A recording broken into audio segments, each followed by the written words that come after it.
तुअस्सिरू, लोगों के साथ आसानी का मामला करने वाले बनो, परेशानी का मामला करने वाले नहीं बनो।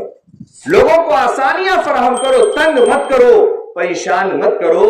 आज हम देखें तो मंगनी से लेकर के रुखसती तक, और रुखसती के बाद सालों, जब तक सास ससुर मर न जाए या सड़क पे ना आ जाए, तब तक हम उसे छोड़ते नहीं है, उसे गले पे सवार रहते हैं। है ऐसा कि नहीं है? शादी के बाद भी, रुखसती के बाद भी कोई ना कोई बहाना, कोई ना कोई कुछ ना कुछ लेना और देना। ये मेरे भाई निकाह नहीं है, ये दीन नहीं है, ये इबादत नहीं है, ये जुल्म है, ये जबर है। और इसकी वजह से आज घर के घर तबाह है, मोहल्ले के मोहल्ले तबाह है, सबका सब तबाह। और ये निकाह एक ऐसा इबादत है कि जिस इबादत के बाद जब इमाम साहब ने, काजी साहब ने, मौलवी साहब ने इजाब करा के कबूल करा दिया, तो फिर ये हमेशा हमेश के लिए इबादत है और हर वक्त हम उस इबादत में रहते हैं। और समझिए सवाल से, आप नमाज पढ़ते कितनी देर नमाज में रहते हैं? जितनी देर आपने कहा अल्लाहु अकबर, सलाम फेरेंगे बाहर निकल जाएंगे। और थोड़ा सा लंबा करना चाहते तो कर लीजिए, जब तक मस्जिद में गए हैं, मस्जिद में आएंगे तभी तक। रोजा आप रखे हैं सुबह से लेकर जब तक इफ्तार करेंगे तभी तक। हज उम्रे में है तो जो दिन है खास तभी तक, उसके बाद उस इबादत से हम बाहर हो जाते हैं। लेकिन निकाह एक ऐसी इबादत है, ये एक ऐसा अमल है कि जैसे इजाब हुआ और इजाब के बाद दो गवाह की मौजूदगी में हमने कबूल कर लिया, अब हर वक्त हम इस इबादत में हैं और हर वक्त हम इस निकाह में हैं। हर वक्त, चाहे हम सफर में हो, चाहे घर में हो, चाहे बीमारी में हो, चाहे सेहत में हो, चाहे दौलत में हो, चाहे गुर्बत में हो, कहीं भी हो, किसी भी हाल में हो, हर वक्त हम निकाह में हैं, हर वक्त हम इबादत में हैं और हर वक्त हमें इस रिश्ते की कद्र करनी है और इस रिश्ते को समझना है। ये बहुत नाजुक बात है, वहां से बता रहे थे ना, लेकिन चूंकि बात बहुत लंबी हो जाती है इसलिए उन्होंने ये बात खत्म कर दी। जब हम निकाह का खुतबा पढ़ते हैं, लगातार पढ़ते हैं, या अय्युहल्लज़ीना आमनुत्तक़ुल्लाह, या अय्युहल्लज़ीना आमनुत्तक़ुल्लाह, या अय्युहल्लज़ीना आमनुत्तक़ुल्लाह, 3-3 मर्तबा पढ़ते हैं और समझा करके पढ़ते हैं कि देखो अल्लाह से डरो।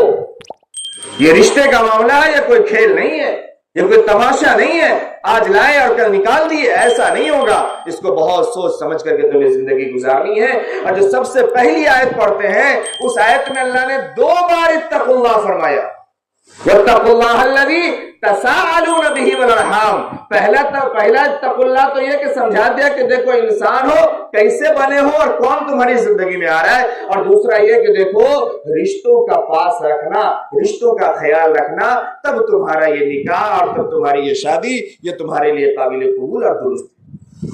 खास अल्लाह ने फरमाया वत्तक़ुल्लाह अल्लज़ी तसाअलून बिही वल अरहाम, तुमसे तमाम रिश्तों के बारे में सवाल किया जाएगा, तमाम रिश्तों के बारे में। ये पैगाम लड़कों को भी समझना है, ये पैगाम लड़कियों को भी समझना है। और मैं बारहा इस पे एक जुमला कहा करता हूं, हमारे साथी जानते हैं कि जिस तरीके से हम अपने बच्चों को और अपनी बच्चियों को हर चीज की ट्रेनिंग कराते हैं, हर चीज का कोर्स कराते हैं, ऐसे ही चाहिए कि हम अपने बच्चे को भी और बच्ची को भी शादी से 6 महीना, साल भर, 2 महीना, 3 महीना पहले इसका कोर्स कराएं और उसे बताएं कि शादीशुदा जिंदगी क्या होती।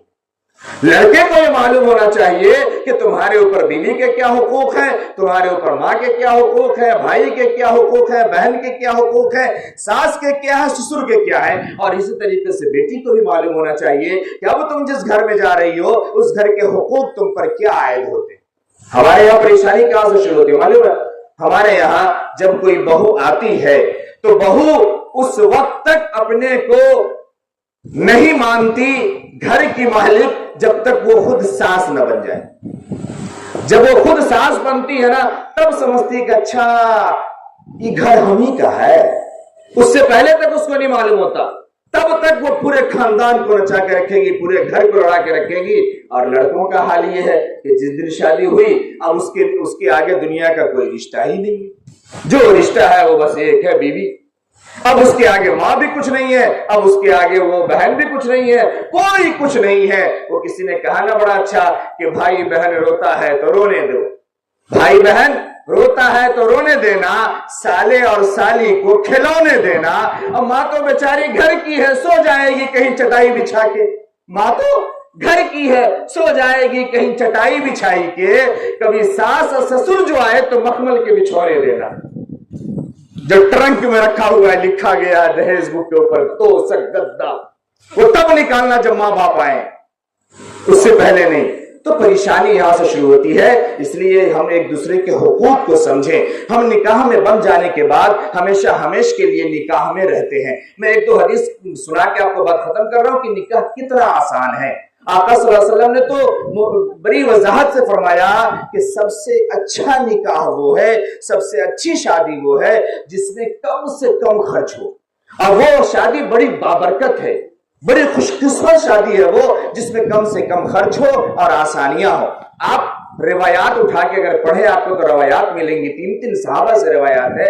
आप सल्लल्लाहु अलैहि वसल्लम सहाबा से मिलते ना, नौजवान सहाबा से, तो पूछते, मुसाफा करते, मुलाकात करते, पूछते क्या तुम्हारी शादी हुई है, फिर पूछते तुम्हारी शादी हुई है, तुम्हारी शादी हुई है, पूछते, जो कहता है कि हाँ शादी हुई है बैठा लेते, मुसाफा कर लेते। रिवायात मौजूद है, मैं उड़ा नहीं रहा, लेकिन जो कहता है कि शादी नहीं हुई है, शादी नहीं हुई है, रिवायात मौजूद है कि आका सल्लल्लाहु अलैहि वसल्लम उससे मुसाफा नहीं फरमाते थे, उससे मुसाफा नहीं फरमाते और कहते कि शैतानों से दूर रहना ज्यादा अच्छा है। इससे दो बातें समझ में आती है। इसमें बातें तो और की जा सकती है, लेकिन मैं नहीं कर रहा। दो बातें सिर्फ समझ में आती है। एक ये कि निकाह करना ये कितना अहम है, ये समझिए। क्या आका सल्लल्लाहु अलैहि वसल्लम पूछते थे नौजवानों से कि निकाह किया या नहीं।